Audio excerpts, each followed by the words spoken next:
Good afternoon. Good afternoon, Medford families.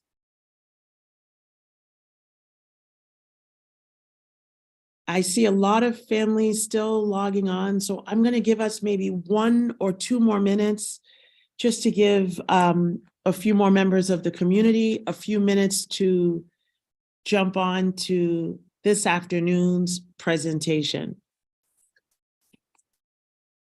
I hope everyone is enjoying this beautiful spring-like weather. And hopefully very soon, we won't have to worry about any more snow.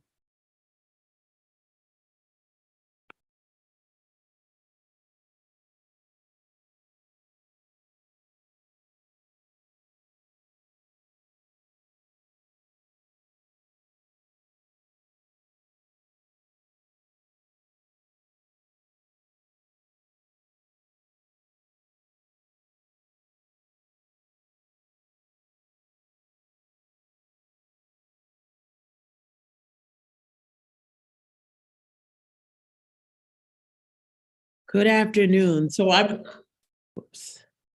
Good afternoon, everyone. My name is Dr. Maurice Edward Vincent. I am the proud superintendent of the Medford Public Schools. And this afternoon, I am here with my colleague, Dr. Bernadette Riccadelli. Hi, everybody. Welcome. Thank you so much for coming. Thank you very much for joining our informational session this afternoon. I expect that this presentation may take us about 20 minutes to go through the slide deck that we have. And then once we go through the slide deck, we will be willing to answer any questions that you may have. And if by chance you have a question that we're not able to answer right away, we will take your information and get that in response to you as quickly as possible. So, you know, I'm glad to see that we have a great number, a growing number, and a great number of families that have jumped on this call. I just love to interact with everyone. So those of you who are on, whether it's your phone, I'm going to just ask if you can raise your hand and lower your hand when I say your school. So if you are representing the Missatuck School, can you please raise your hand?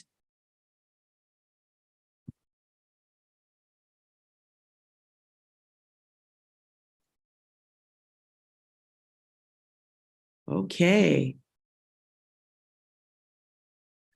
Thank you. You can lower your hand. If you are representing the McGlynn Elementary School, please raise your hand. Welcome, welcome. Welcome, welcome. Thank you. If you are representing, oh, we still have families signing up for the McGlynn, so I'll wait a second. I know your children are the experts on Zoom, but I'll give you a second to figure it out. Welcome, McGlynn Elementary School. If you are representing the Brooks Elementary School, please raise your hand.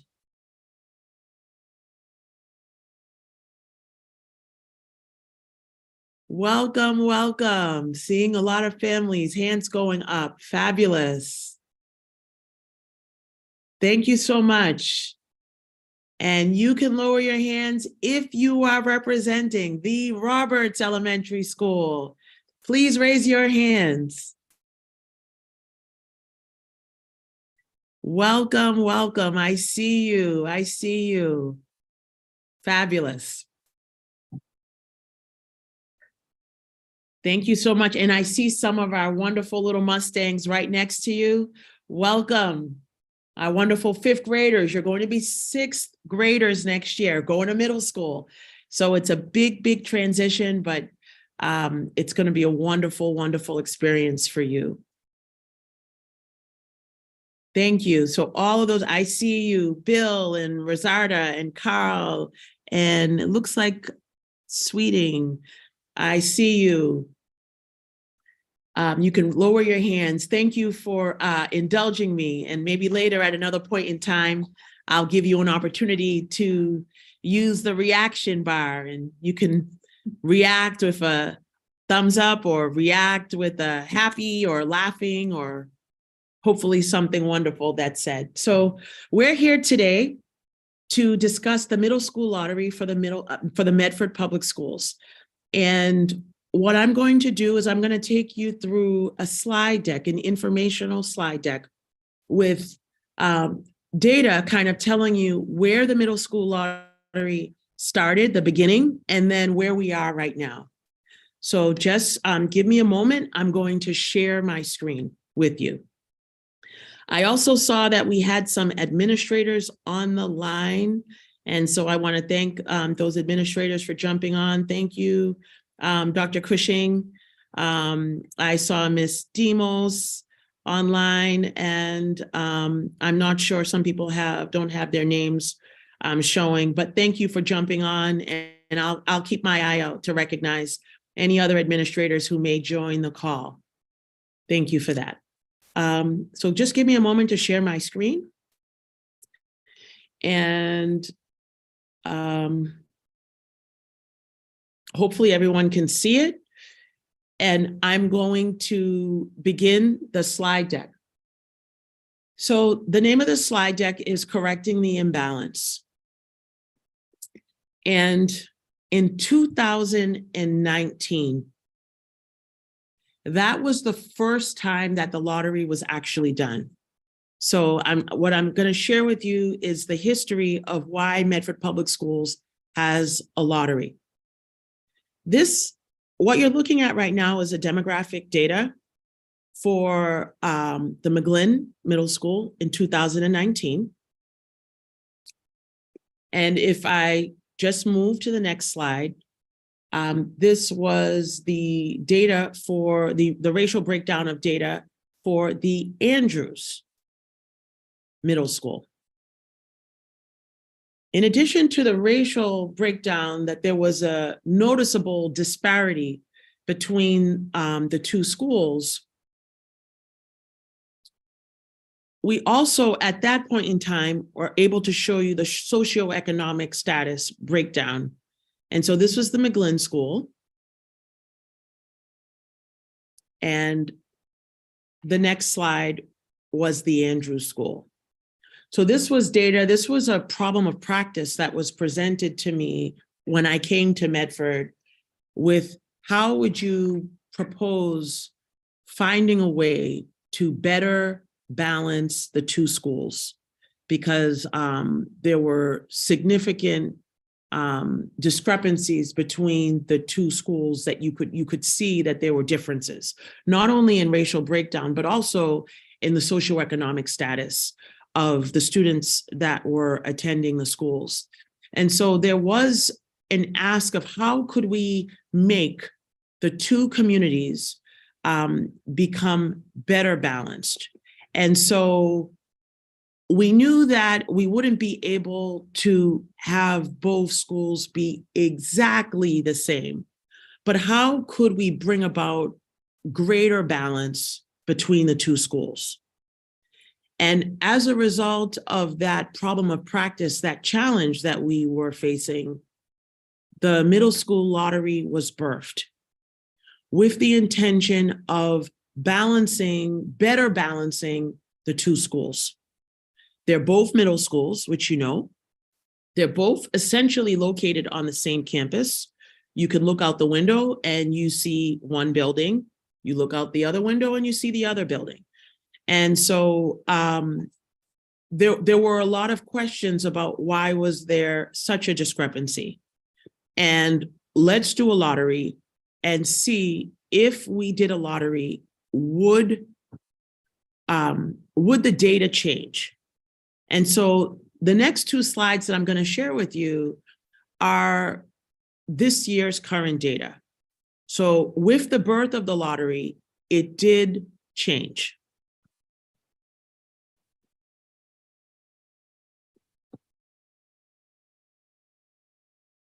This is the 2022-2023 data for the McGlynn Middle School. And so this is what the data looks like this year. And the data for the Andrews is the following. And so, although we were not able to, again, get them to be exactly the same, you can see that the needle definitely moved significantly from the previous slides. If I just go back and show you the original 2 slides, when you looked at the breakdown of the schools, this being the McGlynn in 2019, where it was 46.1% of the student population were white students.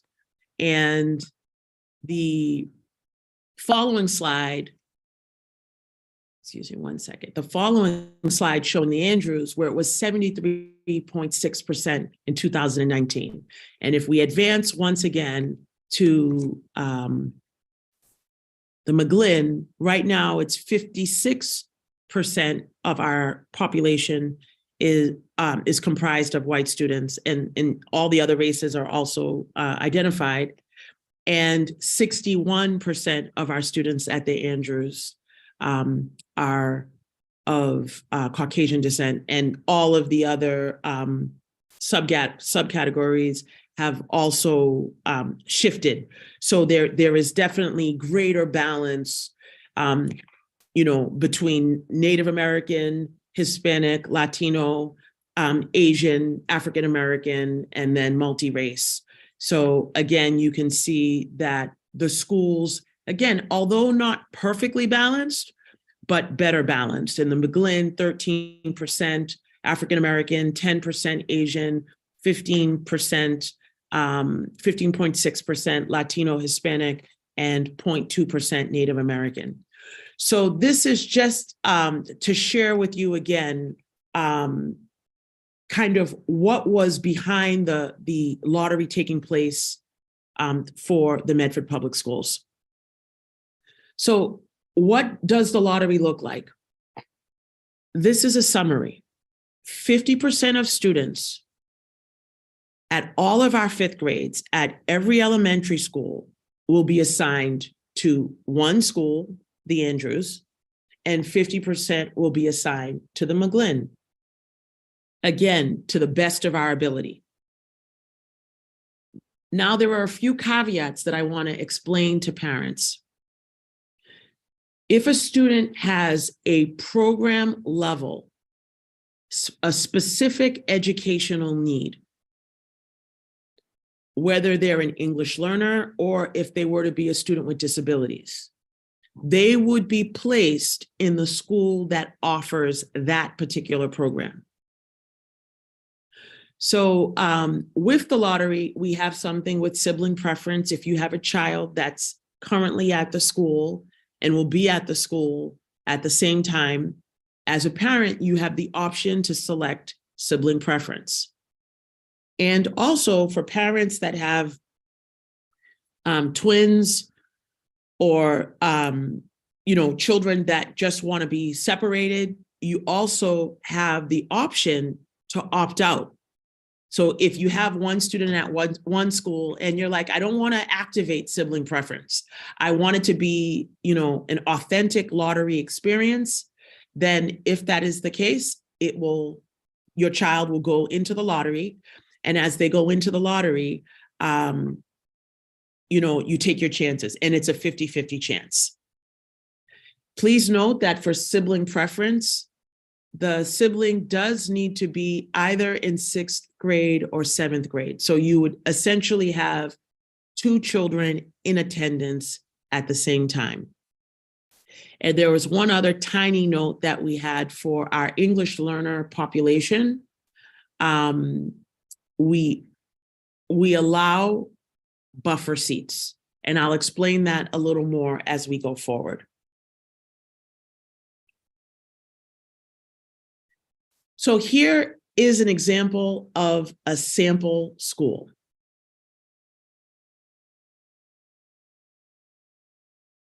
Here is an example of a sample school, because the rules essentially apply. So at this point, you'll hear me say middle school A, middle school B, but it's essentially two schools.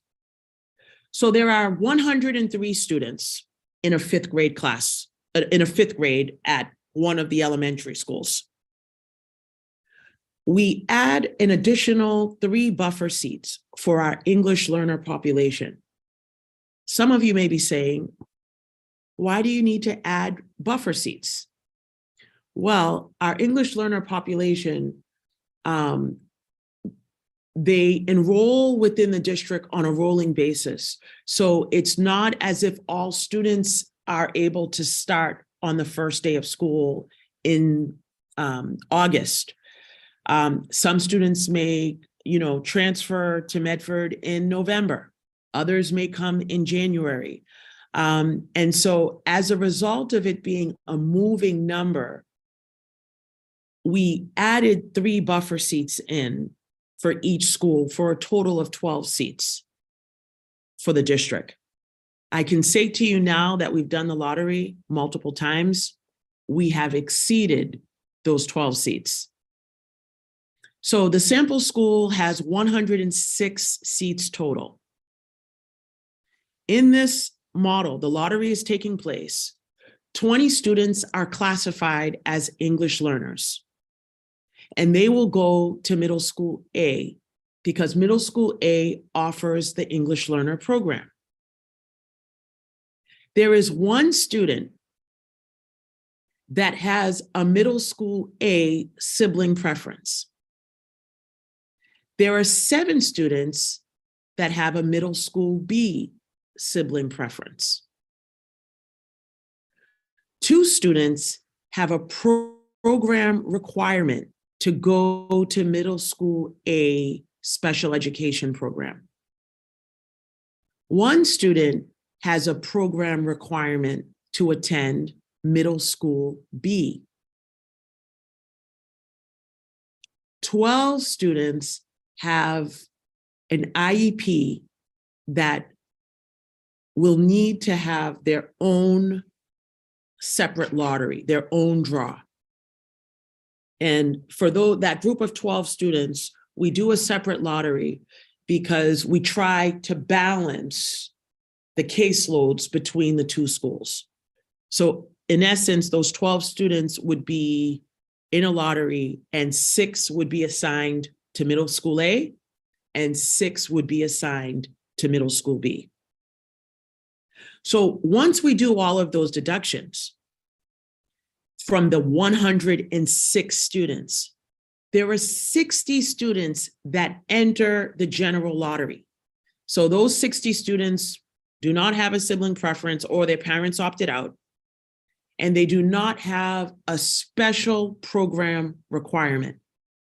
So what I've just explained to you in words, I'm going to show it to you in this table.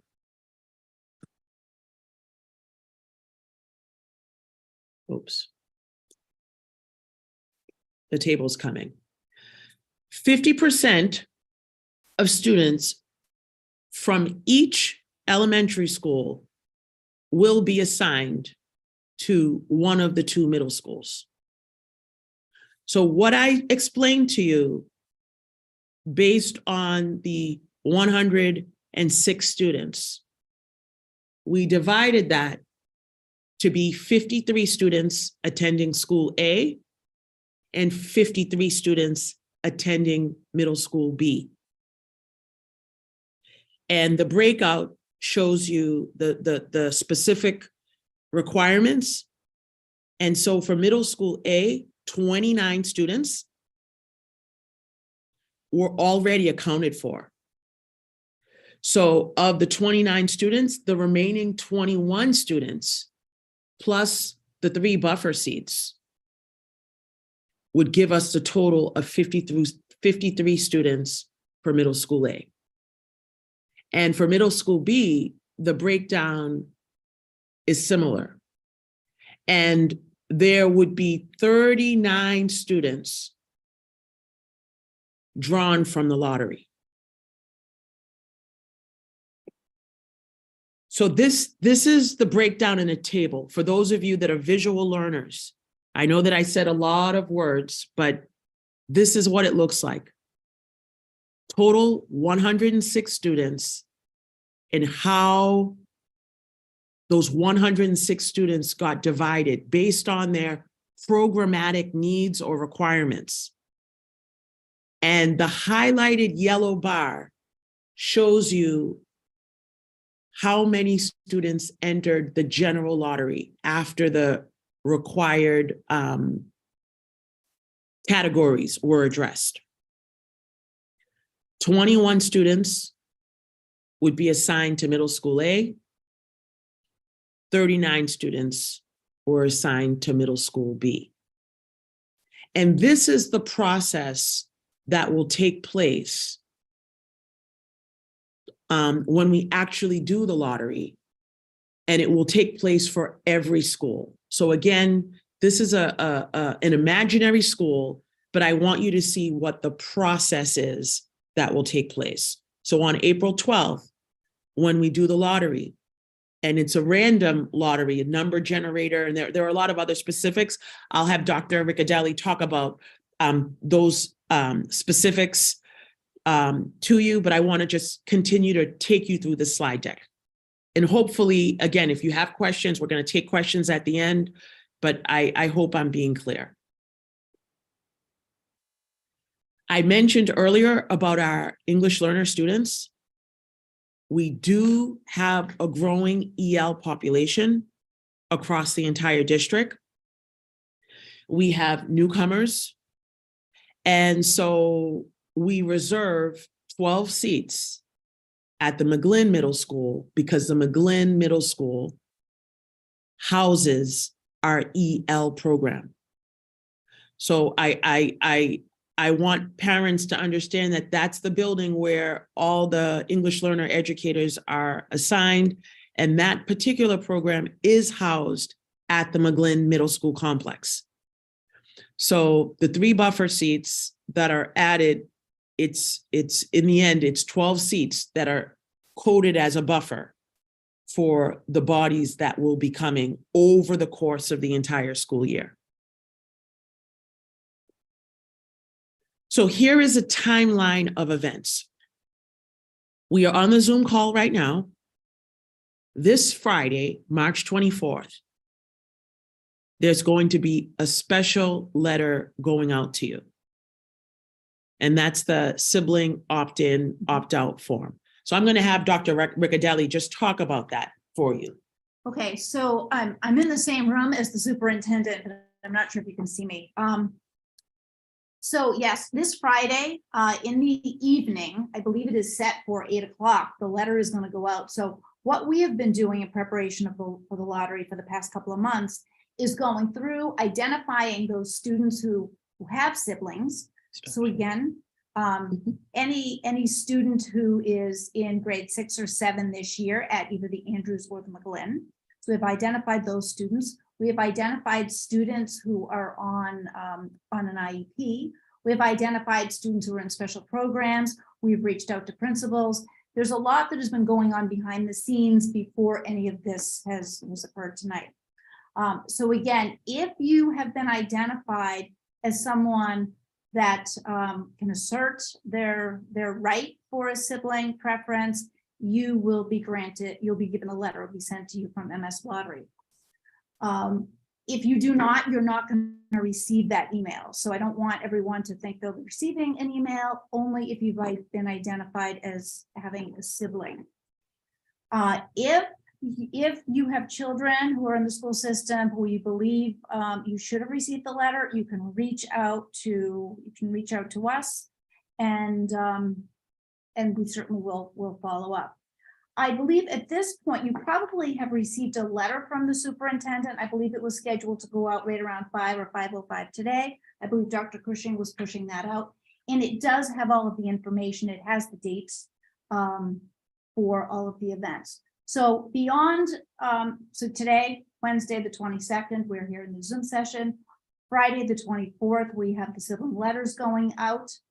We would like the sibling letters back. So it's an opt-in or an opt-out. So we need to receive a response from each family who receives one. So the student can bring it to their school and hand it into the teacher, and we will collect them. We want those letters back by the 31st of March. So there's a 1-week turnaround on that. On Thursday, April 6th, each grade 5 student is going to receive a lottery number in a letter to the parent or caregiver, and the students are going to carry this letter home. So it'll be in their backpack, it'll come home, it'll include their lottery number. We will also give those lottery numbers to the principal of each school, just so they have them. We have a record, so if you lose the letter, we have a record of all of the numbers. The lottery draw is on Wednesday, April 12th at 3 p.m. We do that at 3 o'clock in the afternoon. It's relatively quick. You are welcome to join us to see the lottery. I think in the past, people have been expecting us to pull out numbers. We don't. It's done with an automatic random number generator. StatTrek is the program. So we have our data specialist, Kim Miles, working with us. It's televised, and she goes in, she types in, and the numbers are generated.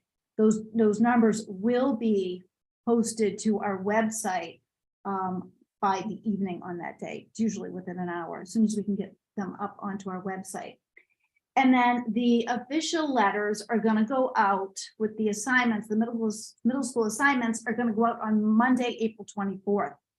So the reason why there is that distance between April 12th, which is the lottery, and April 24th is that April vacation is in the middle, and we have several staff members here who will not be here during that entire time. So again, you'll be able to, with your number, you'll be able to tell which middle school your child is assigned to on the evening of the 12th. And then the exciting part is in early May, when the students get to visit their new middle school. So Tuesday, May 2nd is the McGlynn Middle School open house at 6 o'clock to 8 o'clock p.m. And the staff and Mr. Tucci, the principal, are very excited to meet the students on that evening. And then on Thursday, May 4th, the staff and principal at the Andrews will be very excited to meet the incoming Andrews students. So all of this information is the letter that you probably have received in the past maybe 10 or 15 minutes. You can check your email at the conclusion of this. So that's kind of a layout of what the process is. We want to be transparent with this because we understand that there are, people are concerned about, friendships. They're hoping for a certain school, perhaps. We want to be straightforward and transparent with everyone that this is a very clear, clean process. And that is why we televise it. And that's why we are explaining what the process is to you. Before I turn it over to the superintendent, one question that comes up every year, and I've got to think there are at least 1 or 2 sets of twins in this group. People usually ask, if there are twins, how do they get to assert sibling preference, or how does that work? Each student will receive their own lottery number. And let's say one student is assigned to the Andrews and one student is assigned to the McGlynn. Either one can assert their sibling preference and get transferred over to the other school, or they can stay at the Andrews and the McGlynn, or it's possible they both would have the lottery draw at the same middle school. So that is just a question that comes up every year. So I was just anticipating that question. So at this point, I'm going to turn it back over to the superintendent, and if you have any further questions. All right, so I'm going to go back to our screen share just to finish up the slide deck, and then we will take any questions that you may have. So Dr. Riccadelli just went through the entire timeline of events. And again, Dr. Riccadelli, Bernadette Riccadelli, and Kim Miles, that's KMYLES at medford.k12.ma.us. Our data manager, they both will be overseeing all of the background work related to the lottery. So if there are challenges, you can use this email, msmiddleschoolottery@medford.k12.ma.us, and they will be able to help you very quickly. And as Dr. Riccadelli already shared, the principals of each school will also have the official lottery numbers assigned to your child. So there'll be another way to keep track of that special number that you're going to be assigned prior to the lottery. Next slide. Again, we discussed it. I also will be putting this in my continuing to put it in the updates moving forward. Wednesday, April 12th, the lottery Zoom is at 3:00. It's actually very, very quick. We play Jeopardy music and we try to have it be an enjoyable process, but it's something that is generated fairly quickly. And we probably are able to complete the lottery within, I would say, like 20 minutes. So if you don't see the lottery, you're not able to catch it live, it will be available and the numbers will be uploaded as soon as it's done onto our website.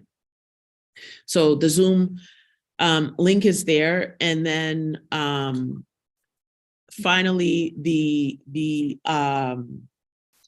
April 24th is the date where you will receive your official Monday, April 24th, right after April vacation. You'll receive your official notification of which school you're assigned to. And then the following week, both middle school communities are ready to warmly welcome you. Again, Tuesday at the McGlynn and Thursday at the Andrews. So those are dates. And again, I end with the purpose of the lottery was an attempt to balance the scales, balance the two schools to the best of our ability. We know that it's not a perfect system and you can never get it to be exactly 50-50 because we're dealing with some numbers that are fluctuating. But this is what the lottery has been doing for the Medford Public Schools. So we have a question. We have a question. Wonderful. I'm going to stop the share. So I'm going to read a question that someone sent to me directly, but I think it's a really good question. So one person on the call asks, do students on IEPs who don't have a specific need that requires them to go to a specific school and go through the lottery have their drop posted at the same time as everyone else is posted? Yes, they do. So we don't separate, we don't say these are the students on the IEP, their numbers. It's you're going to get the numbers for the students from the Brooks. These are the numbers. These are the students that are going to the Andrews. These are the students that are going to the McGlynn. No one will know that there were two lotteries. If we didn't tell you, you wouldn't know that there were two lotteries, but we do want to be transparent with that. So the answer to the question is no one will know. The numbers will be together. And we really respect student confidentiality. And so, again, with the spirit of transparency, we want you to know that there is a separate draw to balance those numbers between the two schools for some of the assignments, but everything just gets added. When the lists are put together, you're not going to see any names. And the number that you are assigned for your family, that's your personal number. So you do not have to say my number is, XYZ, that's a letter, but my number is 123. That's your personal number. That's why we wanted you to know when they go home, they're going to go home by backpack on Thursday, April 6th. And if there's a challenge, the principal will have a master list. You can also email middle school lottery, mslottery@medford.k12.ma.us. And Dr. Riccadelli and Ms. Kim Miles, they also will be supporting any of logistical questions that you may have regarding the lottery process. So that was an excellent question, and thank you for asking that. So I'm looking at another question, and it has to do with new students to the district. So what we've done over the past couple of years since we've been doing the lottery is they're not included in the lottery because they're not currently enrolled in the metropolitan schools. So at a certain point, probably, I think it's been done in July, those students have been assigned to a school, or as soon as let's say they enroll in June, at the end of the school year, probably within 3 weeks or so, one of the assistant superintendents would assign them to a school that would be communicated with the parent information center, and they would contact the family. So they're not included in the lottery. There's another question about students on a 504. How are they assigned? So a lot of the background work that we've been doing has been around communicating with our elementary schools, with the administration, with our support team in each one of the schools. And when there is a specific need about a program, then the students are assigned to the school that is most appropriate based on that program. There might be situations that it's not a program, but there are other things that need to be considered. So we do that. If there are further questions, you certainly can reach out to me through that MS Lottery email, and we can have a conversation about that. Someone wants me to clarify the info about the twins. So as I said, if each of the twins, or if they were triplets, would get their own individual number. If they are assigned to different schools and the decision is made, the parent wants them at the same school, the parent can contact either Kim Miles or myself, and we can assert sibling preference. So, in that case, it's just a matter of communicating with us, and we will honor that sibling preference. So you would get to choose. So provided they get two schools. yes, provided you get two schools, right? If both are assigned to McGlynn, you can't choose the Andrews and vice versa. But if they're assigned to the two different schools, then yes, you could assert that sibling preference. So hopefully that answered that. If not, I am happy to talk to you individually. I don't see any more questions. Anyone else? Anyone else? Any questions? Delphine, yes. Hi, I typed in the chat, but I don't know if you can actually see it. I also have a question about twins, but my twins are coming from a different school, so they're already enrolled at the Medford Public Schools, but they are, I guess, they're not going to be part of the lottery, or how will that work? So you registered them, but they're not Yes. currently enrolled. Okay. So what we have done in the past is, unless they are enrolled, they don't participate in the lottery. They will be assigned sometime. In the summer. Sometime in the summer. Will be after the close of school. Will be after June. Is it like, because we would like to go to an open house? I think they were very nervous to transfer, so it would be great to know before the summer, if possible, or should we just go to? You'll be able to attend both open houses because since you're not enrolled in the Medford Public Schools, we would not be able to say what the assignment is. So the open houses, we hold them on 2 different days. So Tuesday, May 2nd, and or Thursday, May 4th. Each school will be offering the open house, but the original lottery takes place for all students that are currently in the system.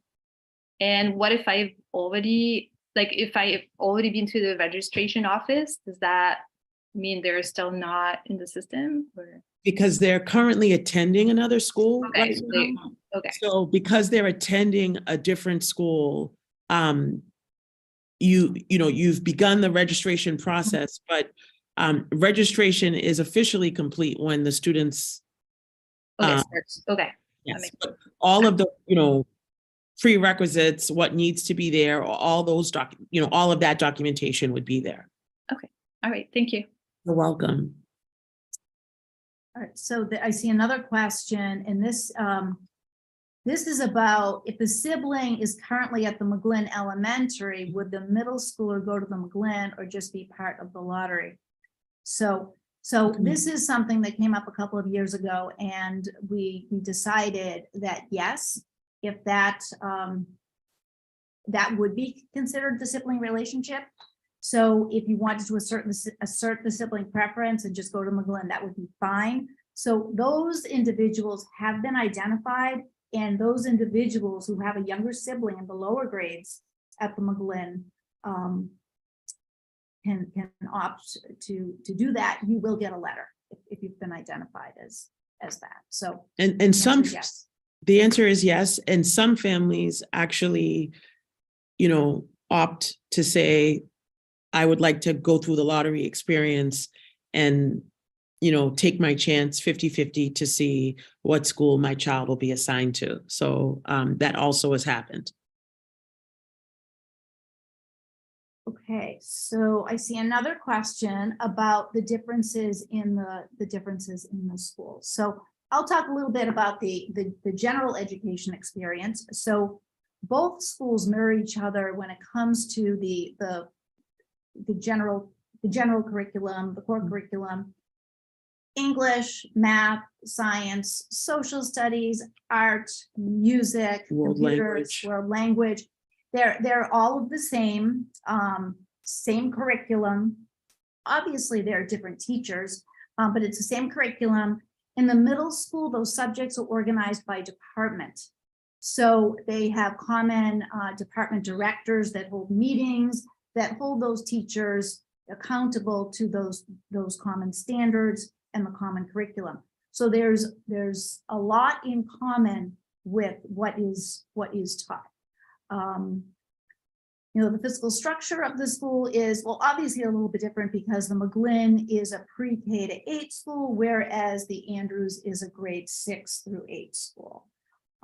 With regard to the special programs, I'm going to ask the superintendent with regard to, I'm just trying to think, I know the EL program is housed at the McGlynn Middle School, but with regard to the special ed programs, there are different specialized programs. The Andrews has one specialized special ed program, and the McGlynn has a different program. So again, depending on the needs of the students and, those students, if their IEP requires them to be placed in one of the specialized programs, then we are obligated to place them in that appropriate placement. So the schools do have,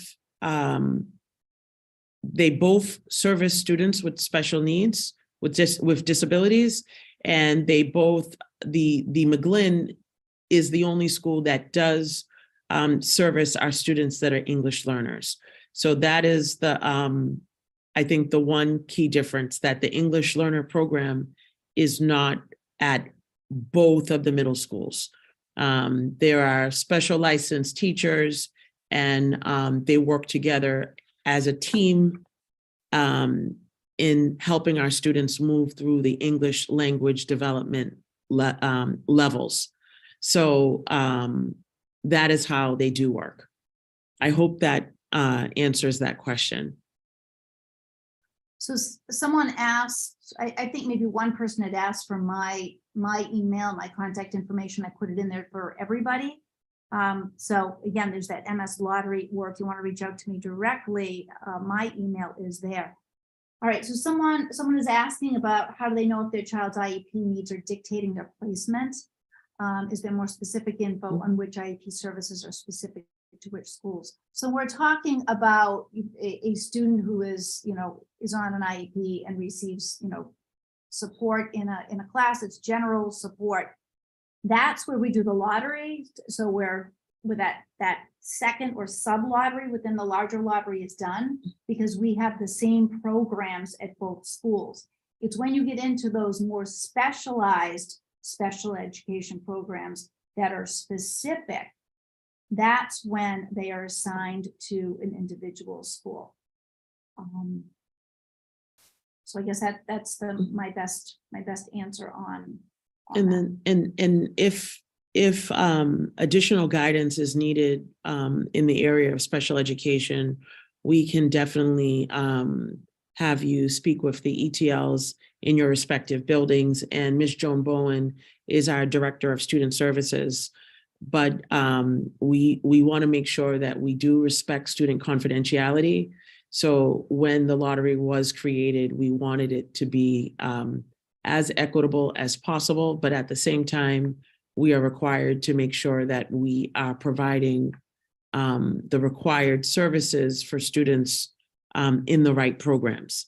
And so the schools do house different programs, slightly different programs. And so if there are specific IEP type questions, we definitely can make sure we have special educators involved in that part of the conversation.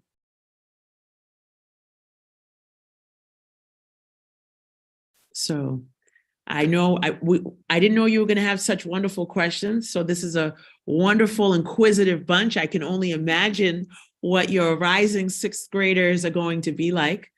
But I want to just say thank you for jumping on the call this evening.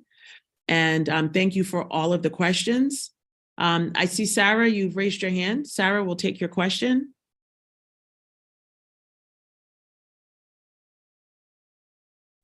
Sorry, working on unmuting on my phone. I had put it in the chat, but maybe I missed where the questions were supposed to go.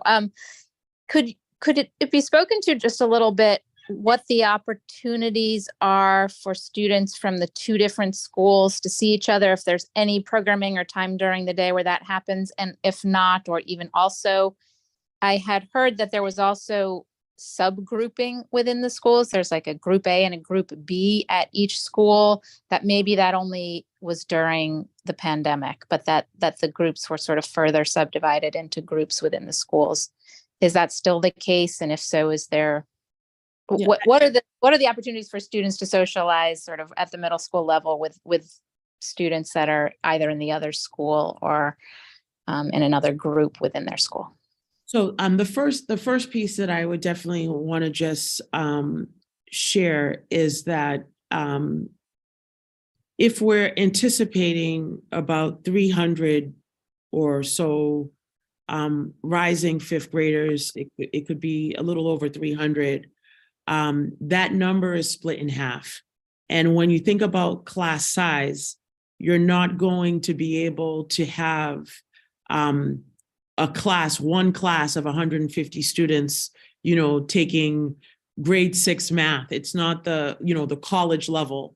So once you get to that number of 150, it has to be broken down into smaller classrooms, homerooms, if I can use the term homeroom, since you just left, like groups of 25 as they move to math and history and ELA and world language. So when you're hearing A and B or the different groupings, it's just taking the large number of 150 and putting them into respective classrooms. And so the classes have to rotate, which is one of the big differences between elementary and leaving elementary school level and entering secondary. So from 6 through 12, the students will be rotating, and the teachers that they will have will be content experts in a specific domain, whether it's science or ELA, humanities, math, etc. So the students will be divided into homerooms because it's just impossible to have the entire cohort travel as one. So it's not a subdivision in terms of something bad. It's really just breaking them up into manageable numbers so that they can rotate through the different content, the different classes.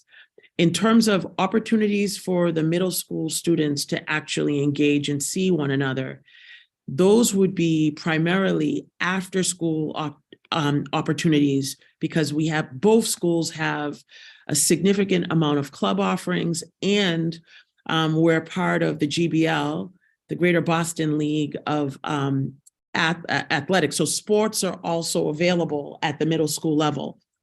And at the respective open houses, they will talk to you about all of the programs and after school offerings that are available for the students. So both schools offer after school programming, and there is a late bus.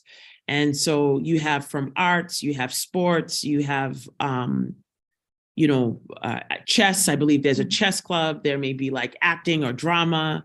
There are a lot of there's a diverse array of offerings for students to participate. And so if you were assigned to the McGlynn School, but your friends or someone in your class was assigned to the Andrews, and the after school program that was of greater interest to you was offered at the Andrews, then during those days, you would be able to go to the Andrews. So you're allowed to cross register for just the purposes of saying there are those opportunities where the students can see each other in many of the extracurricular events and activities.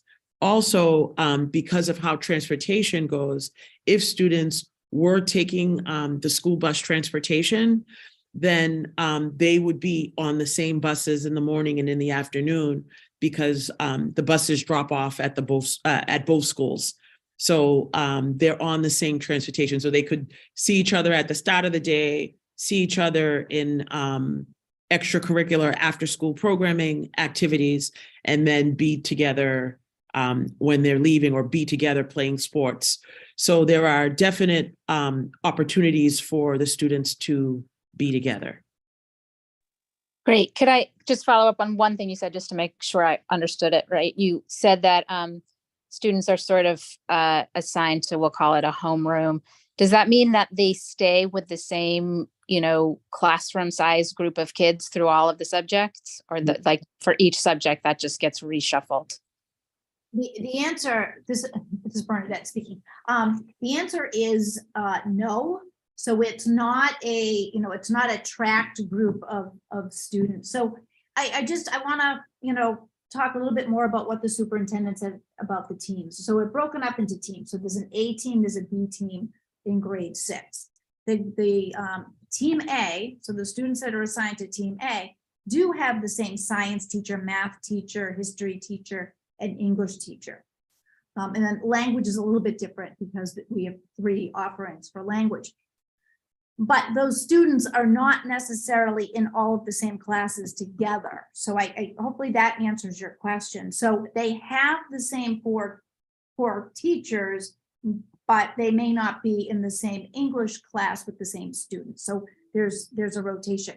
A question that came up just related to this is, if one child was assigned to team A, will the sibling be assigned to team A? No. Not necessarily. I mean, it could happen, but it's not an automatic. We do support students moving between the teams. We think that is a healthy thing. It should not be anything that is stagnant. So the answer to that question is no.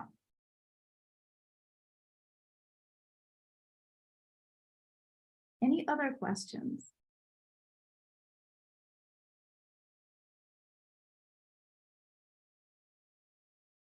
So I want to say thank you. Thank you for jumping on the call this evening. Thank you for the wonderful questions that you've asked. If there are more questions, please email mslottery@medford.k12.ma.us. And your questions about programmatic offerings and all of the other specifics of the schools, once you get assigned, which is on Monday, April 24th, you'll know which open house you'll be attending. So again, those not open houses, which orientation you'll be attending. And those dates are Tuesday, May 2nd, from 6 p.m. to 8 p.m. at the McGlynn, and Thursday, May 4th, from 6 p.m. to 8 p.m. at the Andrews. Thank you to everyone again on the call, and have a good evening. Have a great night.